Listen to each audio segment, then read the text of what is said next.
Subscribe करा रुचकर मेजवानीला आणि बेल आयकॉन वरती क्लिक करा सगळे अपडेट्ससाठी। हॅलो एव्हरीवन, रुचकर मेजवानी विथ सोनाली मध्ये तुमचं स्वागत आहे। आज मी तुमच्यासाठी एक रेसिपी घेऊन आलेली आहे जी नुसत्या पावाने आणि घरात असलेल्या सामानाने इंग्रेडिएंट्सनी बनवता येते। ती आहे कोथिंबीर मसाला पाव। तर चला सुरू करूया। मी तवा घेतला आहे, गरम होऊन द्यायचा आहे तवा। तवा गरम झाला की त्यात आपल्याला घालायचे बटर। बटर इथे भरपूर लागणार आहे। हे साधारण 2 टेबलस्पून बटर वापरला आहे मी। यात आपल्याला घालायचं आहे 1 टीस्पून पावभाजी मसाला, 1 टेबलस्पून हा काळा मसाला आहे।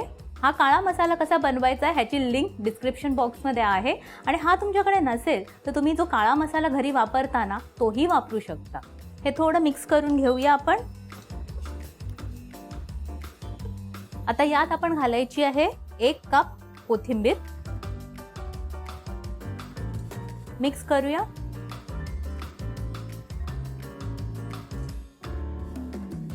ह्यात थोडंसं मीठ घालायचं आहे कारण बटरमध्ये मीठ असतं म्हणून मी मीठ थोडंच घातलं आहे।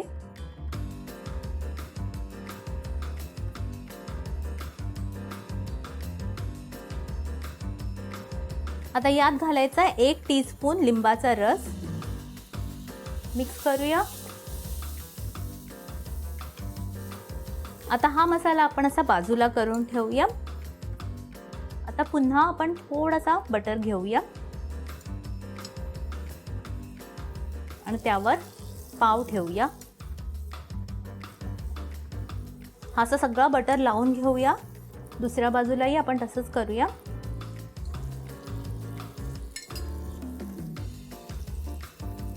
आता हा जो मसाला आहे तो आपण पावामध्ये भरूया। आत पण भरायचा आणि बाहेरूनही आपल्याला लावून घ्यायचा आहे। हा असा स्प्रेड करूया। हा पाव असा आपण बंद करून घेऊया आणि ह्याला वरूनही हा मसाला लावून घेऊया। हे सगळं आपल्याला लो फ्लेम वरती करायचं आहे, नाहीतर मसाला करपायचे चान्सेस असतात। हा आपला कोथिंबीर मसाला पाव रेडी आहे। आता आपण हा सर्व करून घेऊया।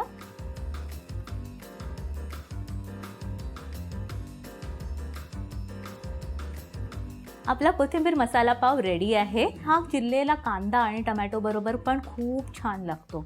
तर ही रेसिपी नक्की ट्राय करा आणि मला कळवा। आणि अशाच चटपटीत आणि इंटरेस्टिंग रेसिपीजसाठी लाईक, शेअर आणि सबस्क्राइब करा रुचकर मेजवानीला।